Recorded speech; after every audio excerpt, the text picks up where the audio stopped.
இது சூனியத்துடைய ஒரு பிரச்சனையை ஆண்டவர் காட்டுகிறது. இந்த அம்மா உண்மை உள்ள ஆளு,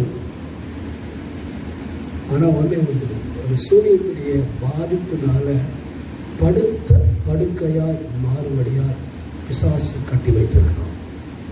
இரண்டாவது பகுதி கர்த்தருடைய ஆவியானவர் சொல்றாரு, இரண்டாவது ஒரு தெய்வீக சுகம் உங்க மகளுக்கு உங்க அம்மாவுக்கு ஆண்டவர் தருவாரு. இன்றைக்கு அந்த இடுப்புல இருக்கிற சத்தருடைய கட்டு இன்னைக்கு அடையுது. ஆண்டவர் மேல இறக்க ஜீவனுடைய பரிபோகிற வரைக்கும் படுத்த படுக்கையா கட்டப்பட்ட அந்த பல்லாத சிறிய கட்டு இப்போ அது அடையுது. அந்த இடுப்பு தெய்வீக சுகத்தை ஆண்டவர் சொல்றாரு, உனக்கு ஒரு நல் வாழ்க்கையை என் ஆண்டவர் தந்தது மாத்திரம், உனக்கு நல்ல புருஷன் ஆண்டவர் தந்திருக்கிறார்.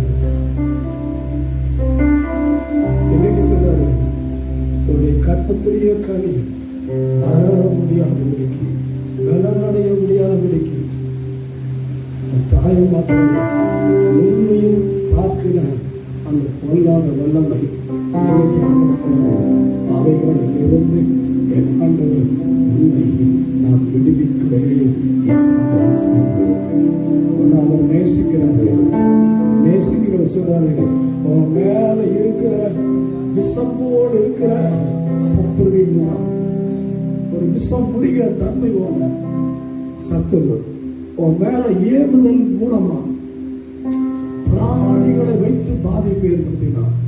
அந்த சந்ததி உருவாகிற நேரத்துல அது உருவாக கூடாதபடிக்கு அவங்களை கட்டி வச்சுட்டாங்க. இன்னைக்கு ஆண்டவர் சொல்றாரு, அந்த கட்டை என் ஆண்டவர் அவருக்கிறாரு.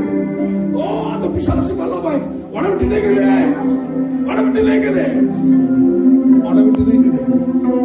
என்ன கவனிக்கணும், நான் பார்க்கிறேன் ஒரு கசப்போட இந்த இடத்துல இருக்கிறத நான் பார்க்கிறேன். நல்லதுதான் பண்ண,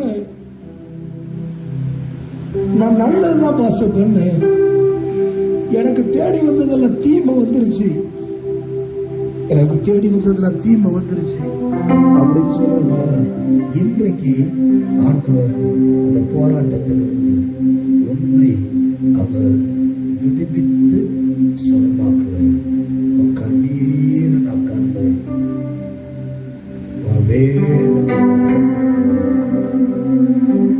வேதனை சொல்றாரு, வேதனை அறிந்திருக்கிறேன். இன்னைக்கு வேதனை அறிந்தவர் உன் வீட்டுக்குள் இருக்கிற சிறையிருப்பினுடைய பகுதியை மாற்றுவதற்கு என் ஆண்டவர் சித்தம் கொண்டாரு. இன்று மேன்மை அடையணும், பாடுவே பாடுவே அல்லேலூயா.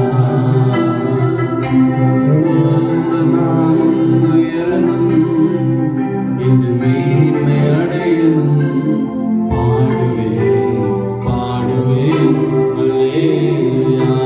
இயேசுவே உம் நாமமே உயரணும், அல்லேலூயா. இயேசுவே உம் நாமமே உயரணும், அல்லேலூயா. உந்த நாமம் உயரணும்.